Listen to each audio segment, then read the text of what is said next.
Hello everyone, I cordially welcome you all to another video from the Python tutorial series, and in this video we are going to learn what are Lambda functions in Python. So before we start, I have a small request. We have been recently observing that many of our lovely audience has not subscribed to our channel yet. So I will request all my lovely audience to please subscribe to our channel, as that will greatly motivate us to bring more informative videos in future. So I hope by now you have already subscribed to our channel. So without any delay, let's get started. A Lambda function in Python is a single liner function which can have multiple arguments but only one function expression. The main use of the Lambda function is to use it within another function and do some repetitive task for each element which is passed to the main function. Okay. So if you are coming from JavaScript background, you already know what are function expressions. So similarly, in Python also we have function expressions which can be written using Lambda functions, and they help us to write single liner functions which actually saves us time and are very highly unit testable. Okay, so this is all the theory which I feel you need to know. So let's go to VS Code and do some hands-on. Welcome to VS Code. Here we will see how we can make use of Lambda function. So as you can see on my screen, there are two examples. I will start with the first one. So here we have an answer variable where we have assigned a Lambda function where we write this Lambda keyword. It accepts two arguments x and y and it returns x plus y. Okay.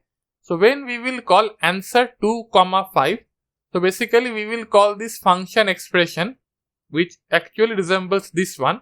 So x will be 2. Y will be 5 and it will return 2 plus 5, that is 7. So as you can see, this is a single liner function. Okay.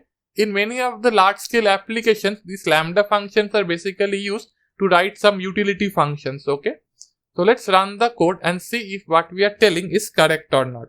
So I will write Python 20.py, and as you can see, with 2, 5 we are getting 7. So here answer is basically not a function but more of a function expression.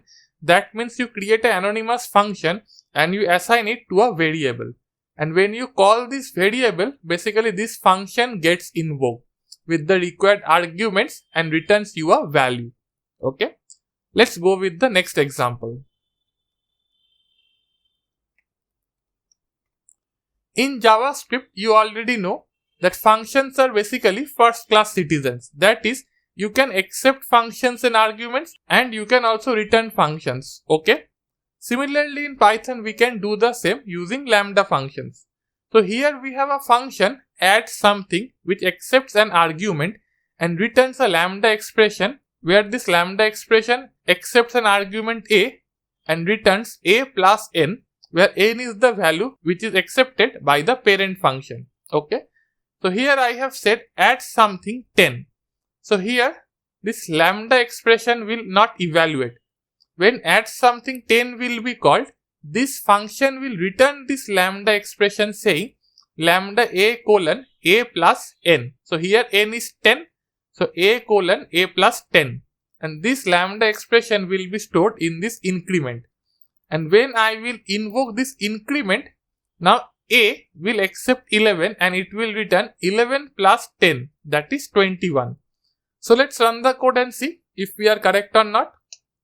So as you can see on my screen, it is returning 21. This is the beauty of Lambda functions.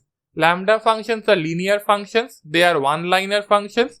They help you to return functions from within another function. And majorly you will find Lambda functions to be utilized as utility functions. Okay. So I hope by now the concept of Lambda function is clear with you. If you need any reading material, I will tag our blog in the description section below. You can go and give it a read. Okay. Let's go back to our presentation. I hope you really liked this video and found it informative. In case you like this video, feel free to hit the like button and subscribe to our channel, as that will greatly motivate us to bring more videos in future. For any queries, doubts, suggestions or feedbacks, feel free to post them in the comment section. We are going to reply. So thank you for now. See you in the next video. Bye.